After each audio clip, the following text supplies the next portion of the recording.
One, two, three, the lawn feed. Welcome back to another episode of the Lawn Feed Podcast. I'm your host tonight again. I'm Vince with Ruta Lawn Co. And with me is Andrew, the Dad Bod Lawn, and our friend Chris. Oh, it's Mo time. Oh, couldn't be here tonight. He is doing something we don't know what he's doing, but he's busy. We'll call it family stuff.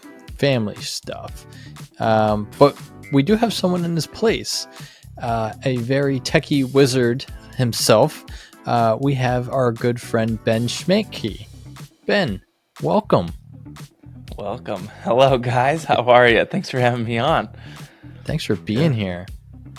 Yeah, my pleasure. It's an honor.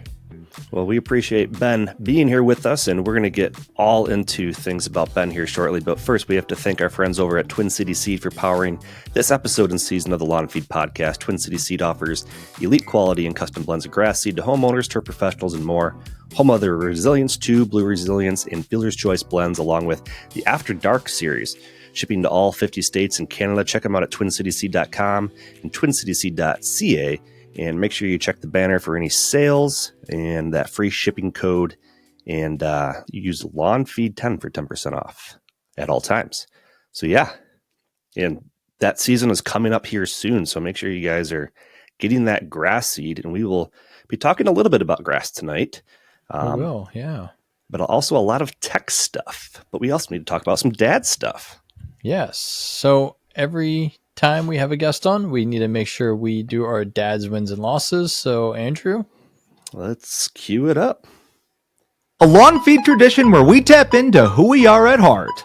Dads! This is Dad's Wins and Losses, where we tap into our inner dad bod father figures and highlight some of the recent wins we've experienced as parents, and of course, vent about the embarrassing losses we take each and every day as dads. I love you, Daddy. always makes it better. Always makes it better. All right, Ben. Well, you're in the hot seat tonight. Our guest always has to give us one Dad W and Dad L. Doesn't matter which order you go in, but go ahead. All right. Well, so I got three little ones. I got 7, 5, and a newborn-ish. Wow. He is 10 months or so, and he's super sweet, super chill. We're like extremely grateful for that. But a big win there is he's recently started to sleep through the night. It was and as any dad out there knows, or mom, any parent, the when you're losing some sleep or the ons and offs and stuff can be a little rough. So so now consistently he's actually been kind of sleeping through the night, and that makes my wife a lot better, well rested, and just it's a great feeling. So it's a huge win. We're all thankful for that. And then a loss I was thinking about was, and I can get your guys' input on this, is that my little girl, she's about 5 now, just turned 5. Getting her to do some cleanup is the hardest thing. And we've tried all the TikTok techniques and everything you can imagine, and she just kind of really won't. She either goes extremely slow or just kind of always finds a distraction. And it's funny with our older, son. We went through some of that, but he sort of kind of caught on and like we were able to kind of train him up well. But with her, it's finding a lot more difficult. So would love to get your guys' take on that. Yeah. Everybody's different. Girls and boys are different. It's tough. I wish I had an answer for you. I don't really have one. Vince, you're kind of at that age with your girls that they're probably starting to get in the cleanup phase, right? Yeah, we're 4 years old, twin girls, and we're trying to get them to clean up, trying to like, hey, when you're done with this toy, put that away to get something else out, and then it just fades out real quickly. So we haven't, we don't really have a technique. We're kind of like, end of the day, all right, everyone needs to start picking up now, or break out the vacuum. You're a big Ryobi guy. Break out your Ryobi vacuum and be like, all right, it's either getting sucked up or you pick it up. And then that kind of helps them get up and pick it up. we've tried to throw it away technique where, all right, if you don't pick it up, it's getting thrown away, and you got to throw it away. Yes. But we've tried that too, and then they're just like, "Meh, we know you'll get us a new one." Like That's funny. So- I tried that one. I don't know. It was a few weeks ago, and they turned it into a game. I mean, they didn't know any better. I was just dangling it over the garbage. I counted down 5, 4, 3. They would run over, grab it from my hands, put it away. Then I'd grab another one. 5, 4, 3. Nice. Yeah. But I think what? it's hard. But what's It going to is. consistently get them to do that? That's the Exactly. golden question. Chris had something good. What was it? 2 episodes ago. Yeah, He he did. had like this points chart thing where they had like for every activity that the kids would do, whether it's, put their book bag in the right spot when they get home from school, like everything was worth points. And then they got to use their points for like little things, to like get candy or treats or like a big family outing and stuff like that. That's a lot to keep track of. But I know it worked for him when he was actually doing it consistently for a few weeks, but as most things do, they fall off. But, one thing that I've found along with your vacuuming thing is my kids love to vacuum. Like they don't do a good job of it. They just like to do it. And so we're like, before we can vacuum, like the floor has to be spotless, guys. Like you need to pick up your stuff, and then they feel motivated, and like then they take turns vacuuming. And that's one thing that helps, but you're not going to vacuum every single day. So I think just consistency in schedules, like getting them on that consistency. Hey, we're going to go to bed in 10 minutes and start to clean up a little bit. And I think just getting in the routine is something that's important, but it's hard. Yep. It is really hard. Definitely. For the vacuuming, I got robots to do all that. So they my we'll kids talk about slide it. off Big super tech easy with guy. that one. Big He's automated. guy. Can't automate Yes, those trying kids though. Well, so there's a couple new vacs coming out. I think RoboRack's one. I'm trying to get my hands on it that actually has the arm. Did you guys see that? It was No. at CES. And man, I mean it's obviously just going to do little stuff at first, but it's a little glimpse into the future of like it sees the dirty sock in its path. The arm will come out, pick up, drop it over. I think you can set like piles where it just drops all the stuff. But Wow. I mean, that's pretty insane So- that like, they could start doing the pickup and pushing things around and stuff maybe. So they need to make one of those as the lawn robot, but then poop picks up the dog poop. Yeah, I need that. Right, So, right. Yeah. Speaking of snow melting here soon, like I'm going to have hundreds of piles. I have 2 60-pound dogs, and I haven't done a single thing all winter. It's bad. In the That's spring. crappy. Isn't there some sort of life hack, like run a mower with a bagger on it or something? I don't know. No, from my experience, the wheels just run it over, and then you're picking it off with a stick and spraying it down with a hose. But the mower doesn't pick it up. Not with your standard rotary mower, and I don't think you want to hit it with a real mower. What about a sweeper? Have you done, those I haven't leaf tried the sweeper. things? Maybe I need to get a sweeper and just like it'll be the poop sweeper. Like that's all it's for. That'd be cool. I know I got one of my robot mowers that I'm really into is Mammotion Yucca. I don't know if you guys have that one yet, but I have the Yucca. dude, the sweeper module is just awesome, and it's picking up all the dried clippings and grass and stuff like that. But I wonder if like, that's the future is like it could go into just poop sweep up mode first. And, I'm nice. sure we might get there. It's funny you mentioned that because I have it set up in my front and side yard, but I have a fenced in backyard that my dogs can run around in 24/7. They have a dog door, and there's always dog poop on the ground at any given time because 2 dogs, they go multiple times a day. And I don't let my robot go back there because I know it's just going to get disgusting. So if there was the option to like run that, first and pick up the poop, then mow, that would be huge. I would definitely run that in the backyard too. That would be sweet. It's good to keep in mind. And someone said about the wheels, so it has to have some sort of system that it's kind of able to Avoid the wheels. Yeah, avoid the wheels, but keep it in the middle, or I don't know, scoop from the side or something. Right. Huh. I saw another one's like a module on it that's I think weed edging, like weed whacking or I something. think I saw And I'm something like that. I think that's the Navimo Segway. But like it's gonna be cool. Yarbo, all these things are finally Yarbo getting was like pretty wild attachments and with like the snowblower. Yeah. Have you tried that one? How was it? I have, yeah. It was actually very impressive. I didn't hook it Nice. up to the docking station because I don't have GFCIs outside yet. So I just had to do it all by remote. But I was very skeptical. And it was awesome. It was Nice. awesome. Okay. Yeah. My That's neighbors are all cool. looking out the windows and stuff. But I didn't put it comes with it has tracks on it. Right. And you can put studded tracks on it. I was like, it's not that much snow out there. I'm just going to leave it on the turf ones. And even with the turf tracks, I mean, it weighs like 150 pounds. So Wow. it did completely fine.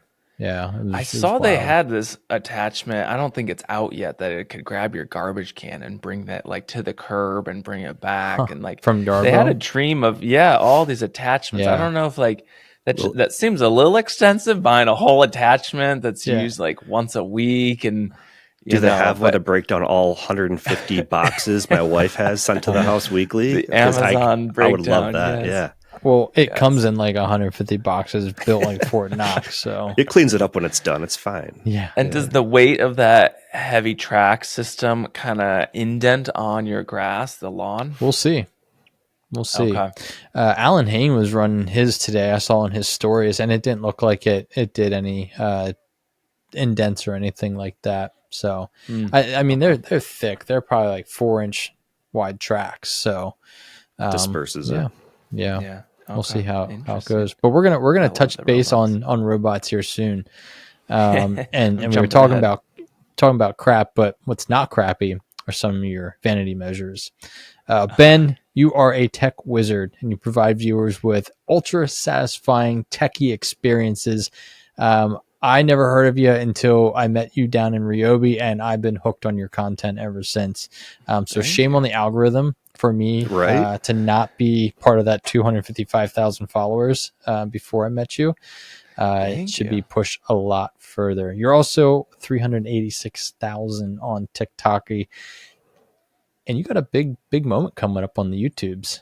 You're at Yes. 956. So if you're listening to this podcast, That's 1,000. which I know you are, 956,000. 956,000 followers. Go give them a go. follow. Let's get them to that milli this year. Hey, everyone counts. I'm super appreciative of that. Thank you. I've been doing it for a long time, over almost a decade now, full time. Wow. And it's really cool. It's really exciting. It's we can talk more about it later, but it's the Yeah. shorts game. You can't be sleeping on the short form. It's such great for that organic exposure, and it's been just skyrocketing the views, Yep. and the subscribers. So yeah, we're almost at 100K new subs in the last. I'm looking at 94,000 in the last 28 days. That's Wow. bonkers. That's And wild. you associate like a lot of that to shorts? Oh yeah, that's almost. Well, I will shorts say, right there. like the short form content you've been pumping out, like I've been really enjoying it because, like, you've been doing those the test videos, like the RC races, and then Uh-huh. the RC car races, and like going up the ramps and everything like that, like the Mhm. different price points, like $5, $30. It's in your Yes. production is amazing how you do it, and it's Thank fun to you. watch because it's like Thank you. I want to have a lot of these toys. It's just not realistic for the average person that doesn't do what you do necessarily to have all those things. But it's just cool to see, somebody. It's like your kids when they watch YouTube videos of Yes. kids playing with other toys, and you're like, I don't get it, but you're kind of like the Yes. equivalent of that. Yes, I appreciate that. So I'm just bringing up my lights. I was gonna say, think it was when I like was a turned green kid, on us over there. Sorry. Automation, home automation, auto dimming lights at bedtime. Set the mood. Sorry. Yeah. Yeah, I've always loved RC as a kid, but of course never had the money. So now it's kind of living the dream as an adult. I'm like, oh yeah, I can buy this as a write-off, like play with some RC and Show the world. it's great that content's performing well. And I'm shout out to my buddy Dalton, who's my shooter editor. I brought him on maybe 5 weeks ago, who has really helped me ramp up a lot of these recent shorts and projects, and he's doing a great job. And if you're ever able to do A versus B or ramping up of like increasing the stakes and stuff, that is just such a good concept. And RC is just a great natural fit to, kind of have a hitting bigger and bigger jumps or, things like that. We've got a few bangers coming out too. And one of those videos, I think, what did it hit recently? That one ramp one that you mentioned, that's at... It's also like a 10 million, I thought I saw. I think it's... Wow. No, I think we're even bigger. Where's that shorts? Was it 41 milli. Oh, that's on shorts? On the YouTube. That's YouTube. YouTube. February 21st. So that's in 5 days, 41 million views. I think that one did what? Trending, which Dalton took a screenshot of. I'm like, YouTube commented, like the YouTube commented on the video, which is cool. And I'm like, wait, how did they see it? And there's a trending shorts shelf. I didn't even know about it. And I think mine was appearing there. So that's pretty cool. I've never hit trending before. So on Instagram too. 12 million on Instagram, that same video. So that's cool. And when you get up to that number of views, I mean, the amount of followers you get on that is incredible too. It's bonkers. Yeah. I mean, I can share, look at my analytics. Well, and I think it helps that you've been doing a lot of videos similar to that, like before and after that. And so people they go to your page and they just like, oh, he's got more of this stuff. Like, this is perfect. I'm just going to follow. Like, that's an easy follow when you have, because sometimes you'll have like a video that pops off, but it's kind of like a one-off, not really similar to what you do. And you don't necessarily get a lot of followers from that if people actually look at your page for a hot second. So right. I think you're right. I bet that helps a lot. I bet that helps kind of raise the waters of all the content. So maybe they might come in at one short, but then they end up watching a few more, or like you said, they subscribe for this, and then maybe the algo will serve up a few more later, in a few days, and they're not disappointed because it still, satisfies them and stuff. So I think that would be really hard to start a brand new channel and then get something that pops off in the tens of millions and then sustain that. It definitely is done, but getting that snowball momentum helps, I think. For sure. But your main name is Schmanke on Instagram and stuff, but I clicked on your email to email you, and it's AuthenTech, which is pretty unique. It's kind of clever, I should say. And we always come up with different names for like our channels, like Dad Bod Lawn, and there's a reason behind that. Rooted Lawn Co. There's a reason behind that. What's the meaning behind AuthenTech? All right. So AuthenTech, I came up with the name 10 plus years ago, and I think the root of it is a few things. I wanted always to try to remain as authentic as possible in my tech videos and give authentic reviews of tech. And over the years, I've maintained doing a lot of the tech reviews, but then as shorts have come along, I try to, remain as, genuine and honest and that sort of content as well. As you guys have seen in the influencer creator world, there's just so many lines that you can cross, or just areas that you could be shady, hiding disclosures, or, and I'm a Christian, and I like to be very, bold and upfront about that. And so I think life is, what do I say, like congruent with what you believe, and I want to make sure that comes through in my reviews and content as much as possible, is that I have that integrity, honesty, authenticity, and it might even be cheesy, but in some of those RC videos we were just talking about, I like the kind of backyard, just slapped together cardboard ramp vibe. Like, it's not overproduced. This isn't, Mr. Beast. I've got a whole team. It's just like, I like that kind of nitty gritty, just genuine, authentic vibe to the content. And I'll fully admit it's hard, as the brand deals get bigger and things like that. It's, you really have to know, I have to really remind myself of what I believe, my faith, and, maintain that honesty in everything. Yeah. That's awesome.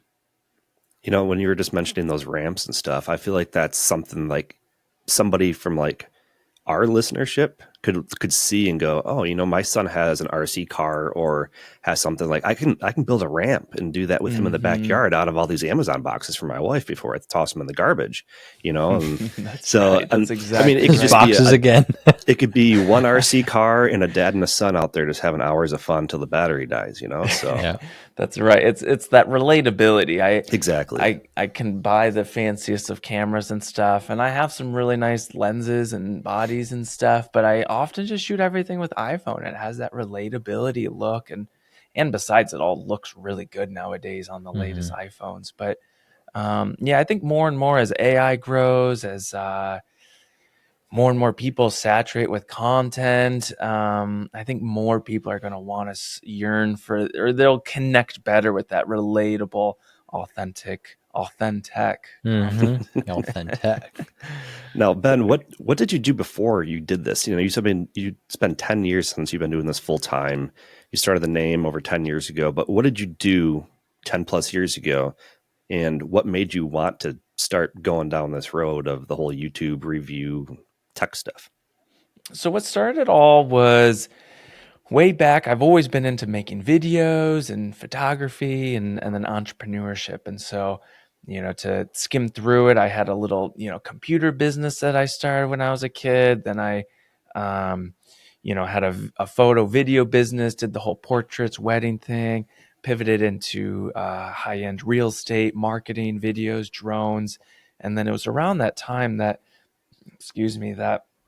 I was starting to, that's when YouTube started kind of coming out, and I'd researched reviews on a product that maybe I was about to buy. And there was just so little content back then that I was like, man, I could make a review on this sort of product or whatnot. So I just kind of started tinkering with it for fun. And then, yeah, I had a video that just blew up, really went hot, made a lot of money in affiliate sales and stuff. That was my hoverboard video. Nice. And that just kind of opened my eyes to like, wow, this could be a full-time job. There's a lot of, financial, possibilities with this whole gig. And so I was fortunate enough that my wife was able to maintain her work, kind of pay the day-to-day bills for the next maybe couple years while I kind of grew that channel then into a more substantial or stable business. And then yeah, kind of I guess the rest is history. I think it's funny. I think most of us started channels, or whether it's like myself, I don't really do long form, it's short form, but it kind of just starts off as something like, hey, I'm curious about it, and you start doing it, and you're like, I like the creativity, I like the editing, like it's just like a fun little thing you never really knew about. It's like an art form that you maybe deep down knew that you were capable of but never tried, and you just kind of get hooked on it, and it's a lot of fun. But and it's gratifying when you see that people actually like it too.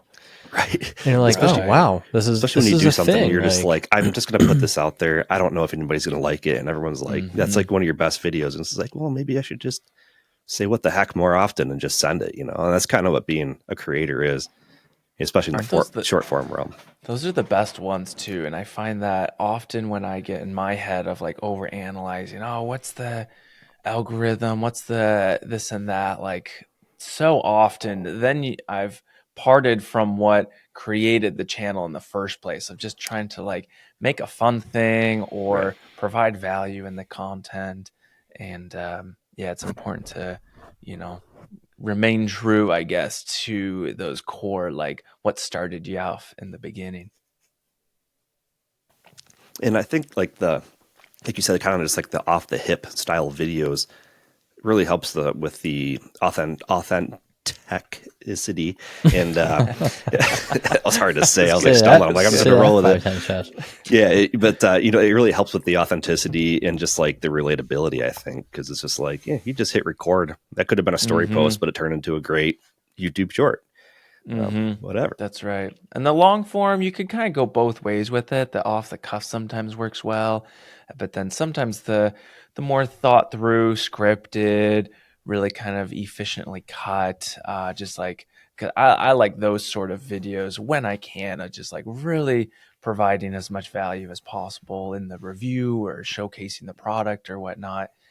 I think you're respecting the time of the viewer. And nowadays the viewers are smart, right? We can sniff when someone's just kind of dragging something out for, watch time duration, or they're filling it with fluff and stuff. I think more now than ever, it's like you got to really respect the viewer's time. Well, one of the videos that I just watched today of yours was actually one of your recent ones that you did, where you compared the latest iPhone Pros in their video and picture quality. And I watched that, and it was somewhere it was less than 10 minutes long, I believe. But like the whole time, it was just like changing scenes, the way that you do your voiceovers and everything to go perfectly with what's on screen.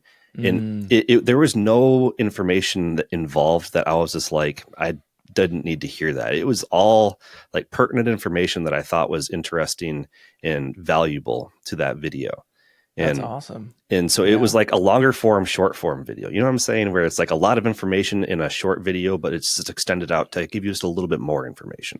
Yeah, that's the best feedback you could ever give me. So I really appreciate that. That's exactly what I try to aim for, is as a viewer, I consume a ton of YouTube every day, just for entertainment, for learning, for everything. And when I am searching, let's say, for a product or an iPhone, and then I see these creators that are like 23 minutes long, 30 minutes long, it's just like, man, I know what you're trying to do. Slide in as many ad slots as possible, make more money. And like, I get it, but I also am like, I'm not clicking on that often. Like I try to keep mine short, succinct. And so, thank you for that feedback. I try to keep that pacing moving along. Like, let me show you low light nighttime shots. Okay, this phone looks the best. All right, now on to the next test. Like, I don't need to waste your time. No, and most people that are looking for the new iPhone already have an iPhone. They know how to use it. They know the main features. Things don't change that much, but they want to know, is it worth getting this because I care about taking videos and pictures, which a lot of people do now, right? So give them what they want. You don't need to tell them how to jailbreak their iPhone, Like, right. It's just too much. And that's right. I want to skip to minute 8 to go see what I want to see. So yes. Speaking of short, little transition here. I know exactly where you're going with this. You know where I'm going with this? Yeah, I do. This is a grass podcast, right? So we got to talk about a little bit of grass. And Ben, you have told us that you have some robot mowers, but you got into real mowing as well. And you dabble here and there. So where are you at in your lawn journey? You're doing some real mowing. What kind of grass do you have? All right, so I've got a Bermuda hybrid, and just show you that I'm not that deep or smart into this world. I don't even know what hybrid it is or anything, but it's Bermuda. When I learned that it can cut low and tight, and I kind of went watching your guys' videos and just going down that rabbit hole of learning how it can be done, leveling. It was last year that I, bought those. Man, it was like 13 tons, or it was a lot of sand. I did the whole leveling thing. It was insane amount of work.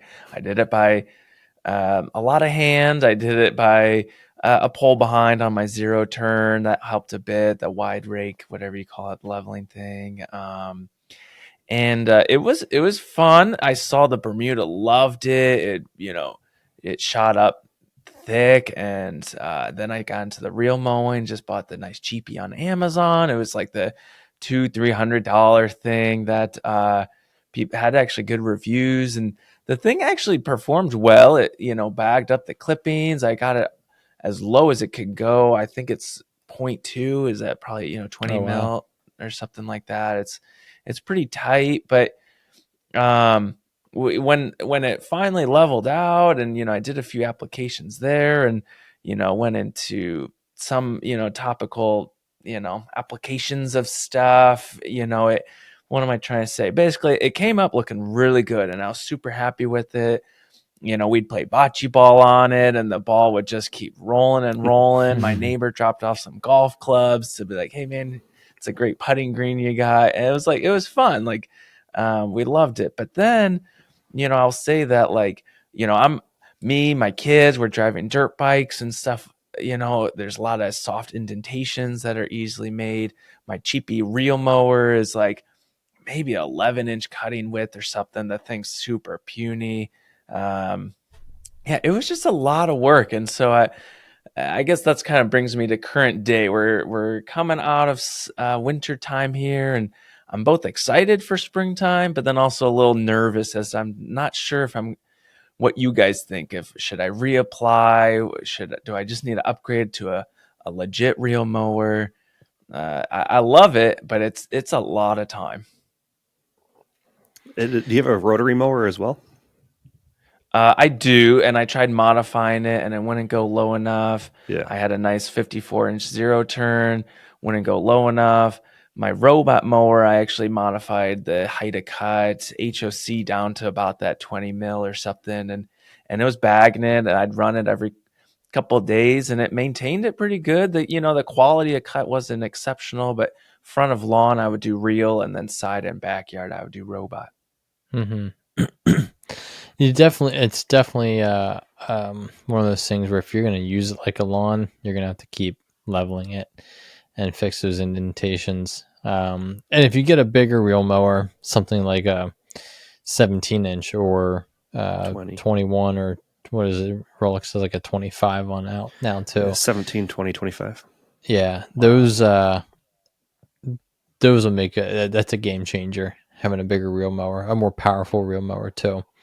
And then just the weight of that reel mower is going to help things kind of stay compact a little bit more too. It's a labor of love.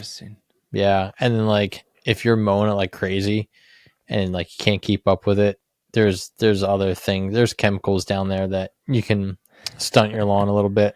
Growth regulators. Yes. You can get down a big rabbit hole with those. But yeah. It's interesting. It's work. I learned. It's work to have a shortcut lawn. It is, and it's like a I don't know full-time hobby sort of thing. Like, I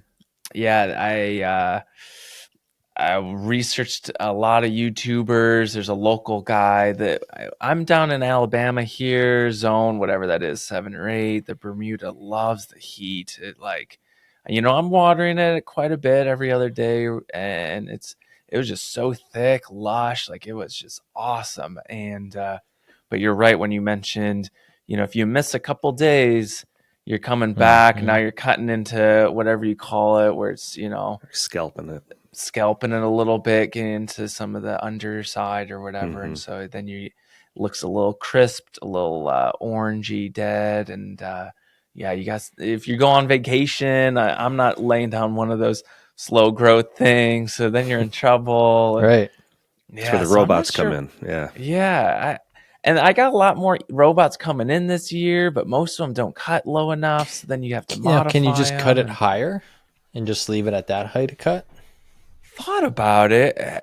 You'll just maybe send me some links. Yeah, have you ever seen like semi-low but still really thick Bermuda that I don't know. I feel like it's the low and the tight and the very full creates that what do you call it? The putting green look. And if it goes anything up above half an inch, it feels a little bit thick, I guess.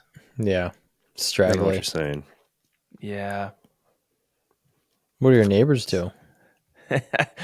Oh, they all hire the local service guy, and they wait as long as possible. And the thing is like 4-inch thick, like, raising their mowers as high as it can go. And it's just super, super thick and orange. And it's opposite. So it makes mine like pop even more going from, super tiny to, thick fields. So what robot mowers do you use right now? Or do you have one that you're using consistently, or? Yeah, my two favorites end a year. Last year, I think I tested about 5 of them, and my two favorites were actually from ManMotion. This is non-sponsored right now, but the ManMotion Luba, their all-wheel drive is really good. I know they got a couple new ones coming out. Their Yuka is incredible. It's got that bagging sweeper module that you can tell at every 500 square feet, go dump in this corner of the yard or whatnot. And so it would just auto make me a pile that I could easily scoop into. And I think that was my little trick I found, is that with all the robot mowers, you can have them consistently cut every day, and you can modify that cut so it's super low, but you'll always be getting those clippings, the dead chaff kind of left behind, because they're not spinning fast enough to just kind of, make it into a dusting. You're getting kind of these longer threads, the longer chunks left behind. And so that's where I think the bagger is essential if you want to really make sure you clean up the lawn. I filmed a ton of content last year, and then probably in the next month or so I got to start editing it. And so in the springtime you'll be able to see my whole yard transformation that I was able to do last year from the old to the new. I'm That's looking cool. forward to that. The bagging system is really, really cool. I mean, I had mine and I ran it for a couple months before I got the bagging system. And then it came in time just for fall. And so just like for the leaf cleanup, like there was days where the grass wasn't really growing that much because of the cold temperatures here. But, I had leaves out there and little tiny twigs, whatever, falling from the trees, and it picks all that stuff up for the most part. And you get home from work and it's all cleaned up, and all you have to do is go over there with a pickup bag and a rake and just pick up the pile, throw it in the bag, and go in the house. And yes, your lawn's looking a lot cleaner than everybody else. And then all their leaves blow in your yard too. But that's right. I think I've said this to some friends that, man, 2025, 26 robot mowers are just taking off. My inbox is filled with tons of new models that are coming out that they want me to review. There's a lot of robot vacuum companies that are getting into the mowers, because a lot of that technology crosses over into smart mapping, navigation, LiDAR. Some of these new ones, the RTK system, is one of the most expensive parts in these things. And some of these new models have no RTK. It's just LiDAR. It's, visual. It's got the AI image recognition to avoid obstacles. And some of these I think are coming out with auto mapping, so you can just plop it into your yard and it's going to automatically try to find the borders for you. Like, these things are going to be getting good. They're expensive, but I think the prices are going to be coming down. And let's be honest, most people really hate their mowing their their lawn. And so for the average consumer, I think as robot vacs were super viral for a decade, everyone got one. I think robot mowers are kind of that next thing that a lot of people will get into. I have a nicer lawn in the neighborhood. Obviously, I take good care of it, and I always have it nice and striped up. And I would have people stop every once in a while and say, "Hey, the lawn looks really nice." But like, once I got a robot mower and I'm out in the driveway playing with my family, and that thing's just doing its thing, yes. People would stop in front of my house in their truck or just walking by, and they'd be like, "Tell me about this thing." It is such a conversation piece. Like, I had people ask me, "What brand is this?" And like, they would go on their phones right away and start looking at it. And they're like, "I'm seriously going to think about doing this." And I have a neighbor who was going to buy one. And I was just like, well, technically, like, we share like a grass property. I'm like, I can just map yours out and have it come do your front yard for you. Like, it's right here. Like, but I'm like, if you want to buy one, buy one. But no, like, I feel like you said, so many people are realizing I don't have to bury any cables in my lawn. Like, the setup of it. Like, I have a 4,000 square foot front yard. It took me 20 minutes to map out a no-go zone in a dump station. And then I just like hit play and it did its thing. And there's some learning curves to it, but like, especially with our generation and the younger people that are a little more techie, they can handle this stuff no problem. That's right. I got my dad one of my older ones. I helped him kind of walk it around the yard. He was starting to enjoy it. Yeah, and I think you hit a great point, is that these things could be like almost like a neighborhood or a block investment. Like, there's no reason that, besides gates and closures and things like that, you could definitely split this investment with multiple friends or neighbors. And mine, cut mine on Mondays and Thursdays, cut yours Tuesdays, Saturday. Like, there is a business I saw that is in my neighborhood once in a while, that he's got his little army of robots, and they'll just drop them off in the yards, which that's a whole hot Wow. business that some, maybe one of your viewers could look into. And I think there's going to be a lot of money there, because now you've got a lawn mowing business, but you're not having to pay for the man hours. You've got this upfront cost of, some robots, but now you just drop them off in the yards and they're ready pre-mapped maybe. And then you just move off to the next and maybe do the whole wild. neighborhood with a fleet of mowers. And then the homeowner just pays their low monthly, rate. And I don't know. I think HOAs, there's a whole like industry that's just gonna, I think, explode with this stuff. I can see that. It is fascinating how far it's come. Like it was last spring they were talking about it, and everyone was like, "Oh, we're doing mowers," and it's like, "Yeah, it's just not there. They're just not that great." And then you're still digging lines. By the end of 2024, the RTK systems and everything were out. You were now just mapping it out, and they were just having at it. Like it's come leaps and bounds. So yeah, That's right. You would know more than me. I'm not super techie, but I'm all on board with trying more robot mowers this year. Nice. Yeah, you're right. I forgot about that. That robots mowers have been out for a while, but it was always bury that dang wire line, which just costs a lot of money and time. And now they finally had that breakthrough where it's wire free. And yeah, I think that was the turning point. Yeah, absolutely. That's huge. And plus, I can be on vacation and I can literally open my phone and see, like, the Yuka has the camera on the front. You can see this thing going through your yard. And then I have cameras on the house so I can see it too. But, it notifies you when it stops, when it starts. Everything's automated. And yeah, it's kind of funny to be like, "Hey, honey, look." Like the baby. Can't you talk through the dog Yuka sitters. on there, right? Is there a speaker or no? Is it just visual? I don't recall if there is or not. I've never tried to use it. The Yarbo, you can have it programmed so it plays music. Are you for download I think you can download like playlists or something. And you know what's impressive about that Yarbo is, like, you see people like at Halloween time driving it down the road, pulling a wagon of kids. Like, that's how powerful this thing is and strong. They can it can pull like wagons 50 pounds of dirt, or 150 pounds or something like that. Yeah, it's just cool the uses for it. I'm just like the creativity in my brain of like making stupid dad videos and stuff would be. Oh, you definitely need to get one. If you don't, And like I don't know how like other companies are. And this isn't sponsored. None of this is sponsored, unless we tell you it's sponsored. But like setting it up, they had a YouTube video for every part of setup. Every part where something might fail of you setting this up, there's a YouTube video. And it was all like 2-3 minute long videos of just that. And it was amazing. That's nice. That's absolutely helpful. amazing. That's intentional. I like that. That's sweet. So you mentioned before you shoot a lot of your stuff with your iPhone. We do too, but we also have GoPros, and something I've been watching a lot of different creators using are these new DJI cameras they're like the GoPros. And I'm actually probably going to purchase one of those DJIs just from all the good reviews I've been seeing on them. What are your thoughts between the GoPro and the DJIs?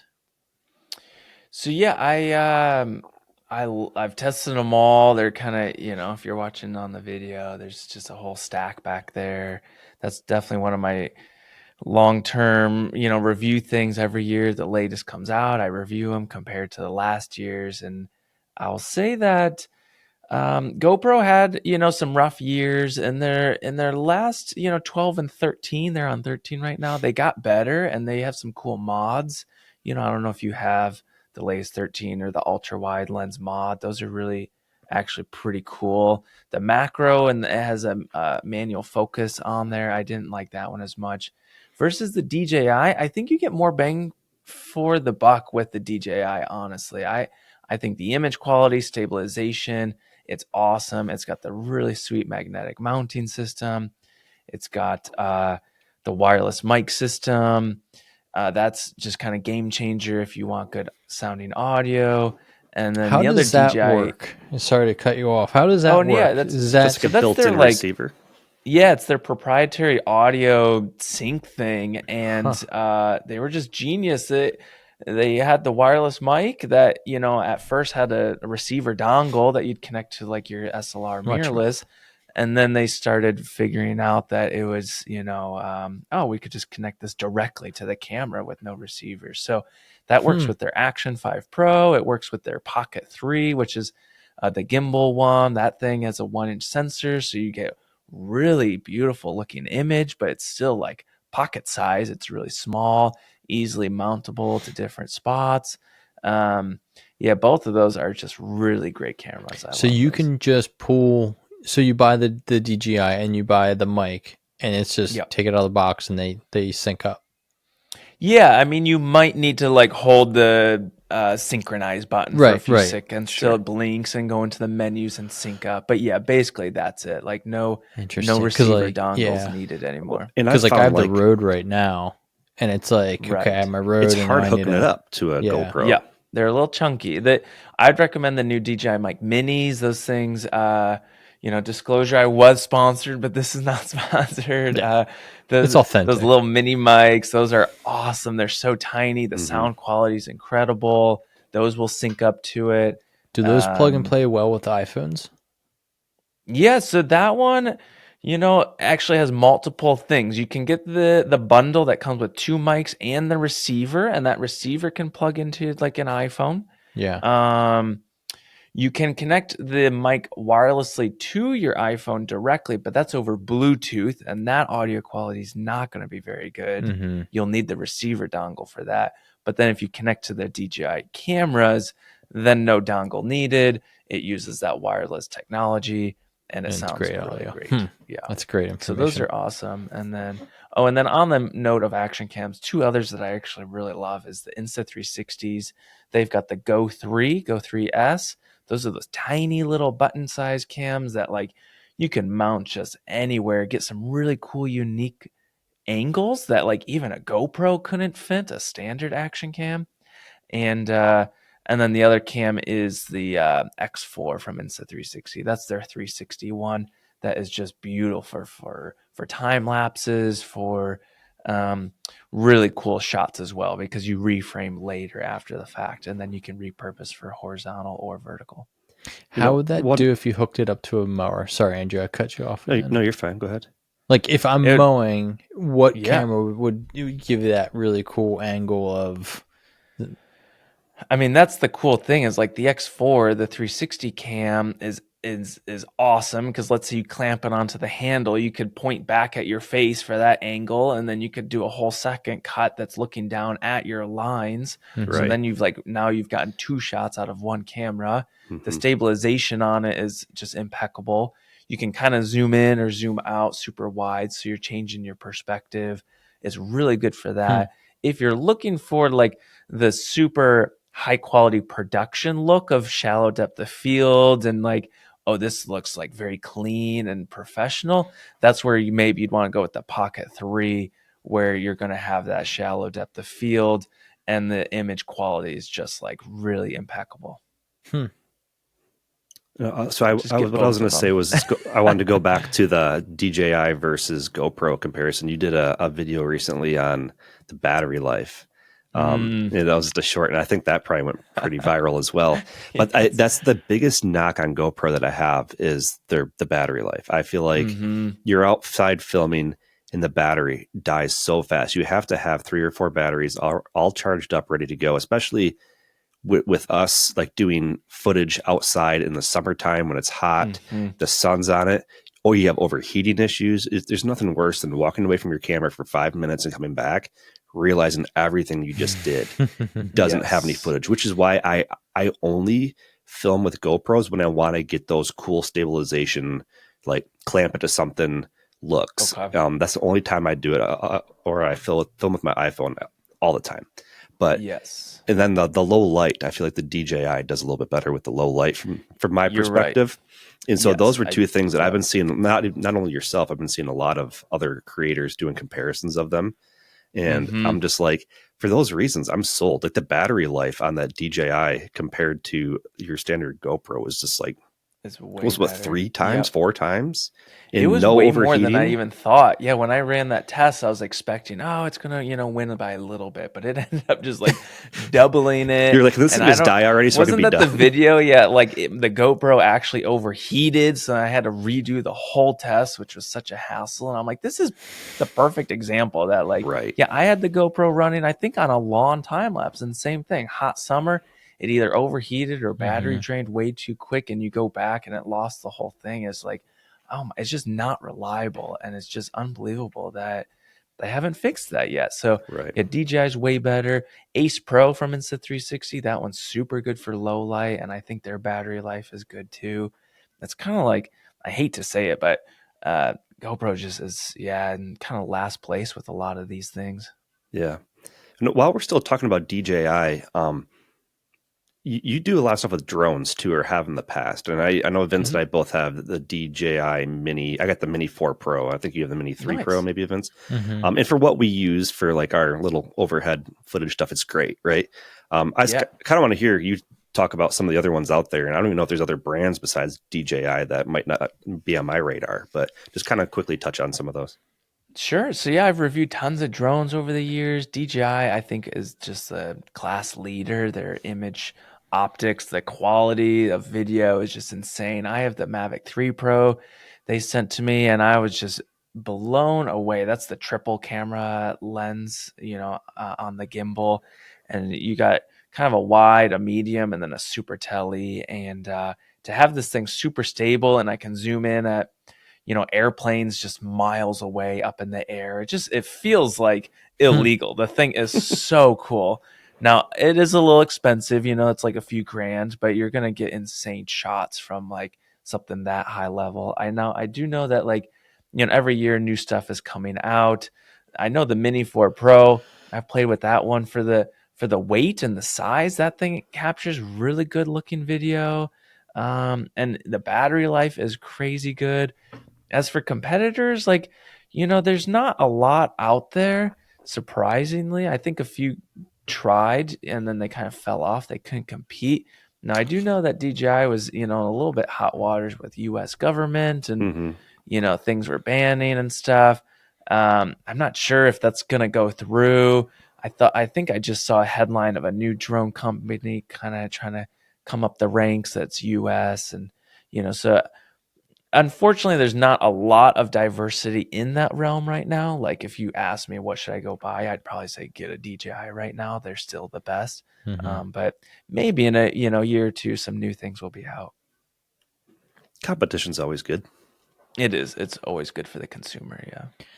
So you get to test out. Some companies send you new tech. You buy a lot of your stuff too. What's the coolest techie thing that you've got to try out in 2024?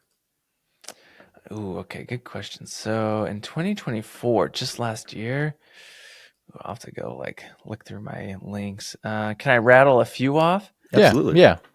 No, Okay, one. so You get one. Take your time, Ben.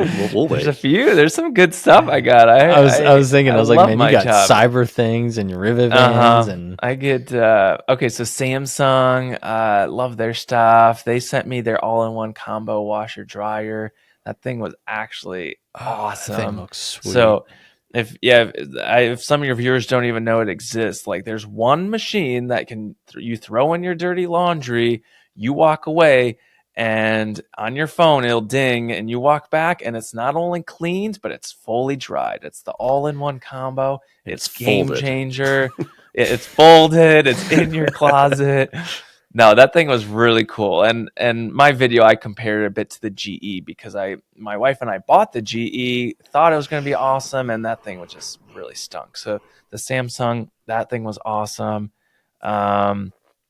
I think I got the Ryobi 54-inch zero-turn full electric mower. That thing was just a beast. I think it can go 3-4 acres on a single charge. I mow my whole lawn and my battery life's at like 97% left or something. Like it's awesome. charge once a season. Yes, exactly. That stuff's fun. Just the electric dirt bikes and scooters never get old. Oh, the X Bloom. If you guys, I am obsessed with good quality coffee, and I used to do, my pour overs every morning. The X Bloom is like an automatic pour over coffee maker, and so it does your fresh ground beans. It literally swirls the water around in the pour over cup so that it mimics it's awesome. It's really fun. So I use that every morning. There's a lot of cool tech coming out last year, and a lot of cool stuff coming out this year too. Yeah. So you were at CES. What are some of the cool things that you saw that's coming in the field?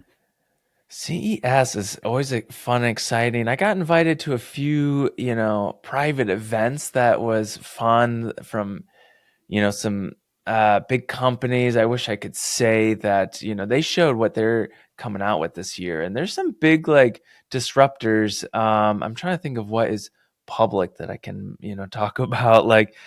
On the show floor, there's a lot of robots. I don't know what for sure is actually going to be helpful, but I see what Elon and Boston Dynamics, and we see that those robots are just getting really good with just the 10 fingers and so are we going to in 5 years have these home helpers? What's your guys' take? I could see it being extremely creepy. You wake up in the middle of the night and a robot's just looking over you, but then also just the insane amount of help that a robot could have would just be really cool.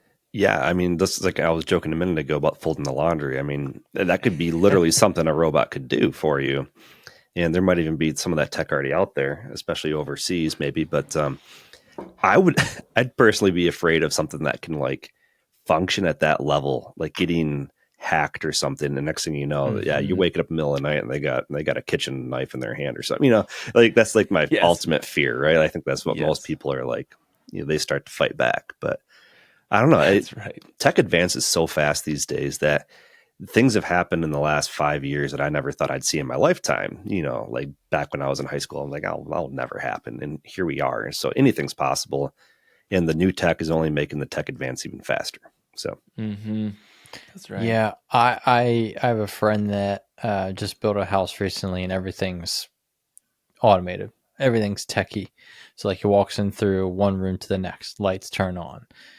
Everything is digital. Everything's hooked through Alexa. I'm polar opposite. Yeah. The less tech in my house, the better. Yeah. We have some techie stuff, but Alexa will never be in my house, and those automatic light switches and stuff. Probably clap-ons, bring them back. I'll do some clap-ons. Hey, what if Yarbo comes busting through your door? I know. So for me to get a robot this past year was pretty big, but I don't know. I think of okay, power goes out, and all my everything was running off of a smart switch. Well, now I can't open my refrigerator because it's locked. Those are just kind of things that I think about, but it's true. It's true. I couldn't do a robot. I packed out the whole. Yeah. Oh, sorry. What were you gonna say? I was gonna say the robots in your house folding laundry. I couldn't do that. Yes, it is creepy. I've done the whole smart tech home thing, and there's both insane convenience. Every sunrise, sunset, my shades are just automatically opening, closing. It's so cool. It's so nice. But then you're recharging those batteries maybe a couple times a year, and that's a little bit of a hassle. Or I've got the smart 8-pod mattress that automatically heats and cools based upon your heat, your body temperature, and that can be a game changer because you want good sleep, and a lot of people sleep hot, and so this thing will just cool you down in the middle of the night. It's awesome, but the thing's also Wi-Fi connected, and so if your Wi-Fi's down, or every once in a while their app has gone down and the bed's stuck on high heat, or you're oh my gosh, I can't turn down the bed, and it turns into such a hassle. And I think that's the irony of all this tech stuff, that even if it works 99% of the time, that's great, but just that 1% will just kind of ruin it all. And that's the same for a robot helper at home. It can do great, but if it just falls over accidentally on your on my 10-month-old child. Like that's a Right. no-go. And so like, yeah, I wonder if in the future we'll have a big swing back from all the technology and go super old school or something, maybe. I wouldn't be surprised. Everything kind of comes back eventually. Bring back to incandescent light bulb. Yeah. But I will, like, I know you're talking about like your mattress overheating, but like, no, there's nothing worse than getting in your bed and telling Alexa to turn off the living room lamp and she doesn't do it. And then you gotta get back out of bed and walk all the way out to the living room and just like turn the dang thing off, Such a hassle. Everything's great until it works. It doesn't work. Like, technology is wonderful, but when it doesn't work, it's a real headache. And you just get really lazy. Like, I'm like, oh, that's just it. My windows were open today with the fresh air, and I'm like, I'm walking around like a caveman having to close these windows every night. And like, what am I doing with You don't have the auto open and closing windows yet? Come on, man. I'm waiting for them. I'm excited. Yes, but you're right. I got smart lights here in the office, and when they don't respond, like, it's the most frustrating thing to get up from your chair and go flip off the switch. It's crazy. Isn't it weird, the things that make us upset now these days? It's like, wait, you had to get up out of your chair to turn off a light, and your attitude's now like this? Like dude, what? Get rid of it. Right. Yeah. That's right. My lights turn off because I turn them off every night. I walk by them, I flip the switch. Yeah, but are they automatically changing temperature through the day? So you got nice, warm, cozy sunrise vibes. And then when it's high, noon, they're kind of a 5,600 Kelvin, clean whites. I bet yours aren't doing Ben, that. I have twin girls that are 4 and a 8-month-old son. We're not thinking about lights right now. You know what I need to get? I need to get a smart thermostat. We didn't get out of our pajamas all day. I need a smart thermostat because my daughter is at that age where she's tall enough where she walks down the hallway and she hits buttons and just walks away.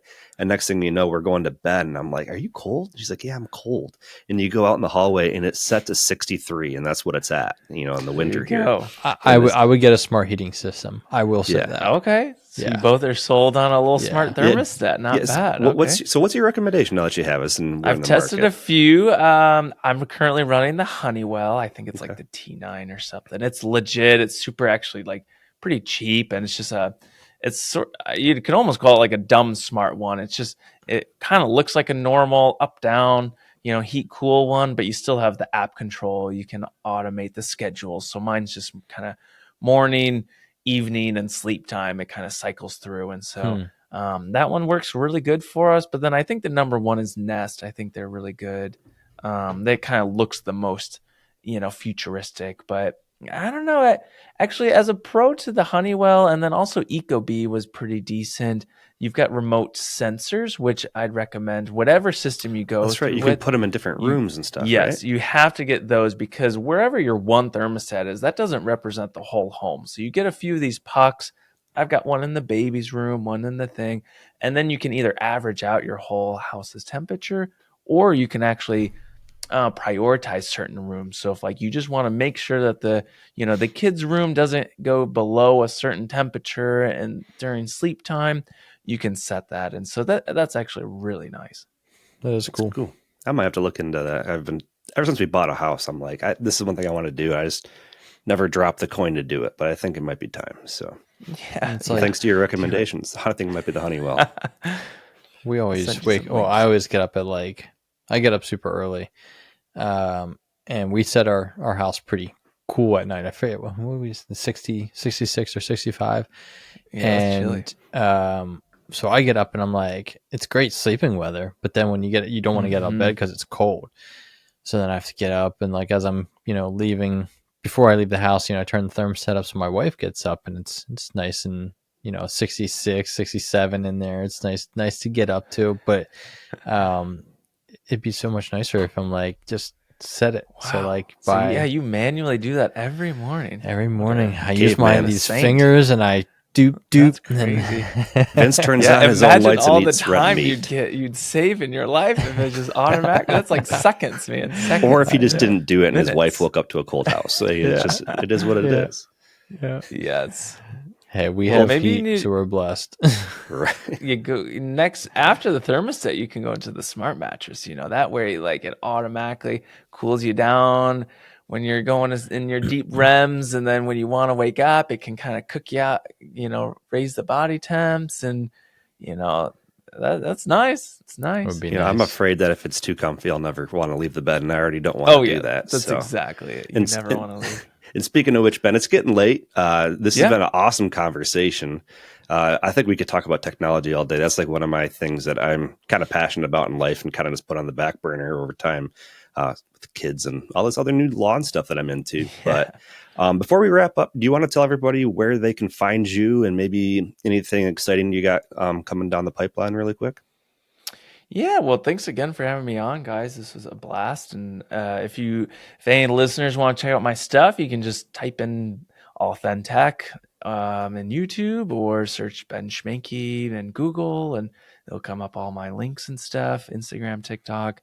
If you guys have any questions, send me a DM. I try my best to respond. And and coming up in 2025, exciting stuff. I have a lot of outdoor yard things, a lot of tool things. Like you mentioned in the beginning, I do a lot with Ryobi and some really cool stuff coming with them, and a lot of cool electric rideables and scooters, and maybe some electric kayaks coming out soon, and another electric dirt bike coming in. Got my sauna video I'm working on. A lot of cool things in the pipeline. So yeah, I think we're going to come visit you. I think we need to have a lawn feed trip down to Alabama and play with a bunch of toys. I got Content all the for toys. days. All the toys. Let's have fun. Well, that's awesome. Ben, thanks so much for joining us. Everybody, before we go, make sure you check out thelawnfeed.com. Check out our lawn feed swag to help elevate your lawn game, sweatshirts, t-shirts, and more. Use promo code BRAD15 at checkout for 15% off your entire order. And on behalf of the Lawn Feed, thank you for joining us on another episode. Thank you to Ben. And stay safe out there. Good luck with this week's venture of parenthood. We'll catch you guys in the next one. See ya. guys.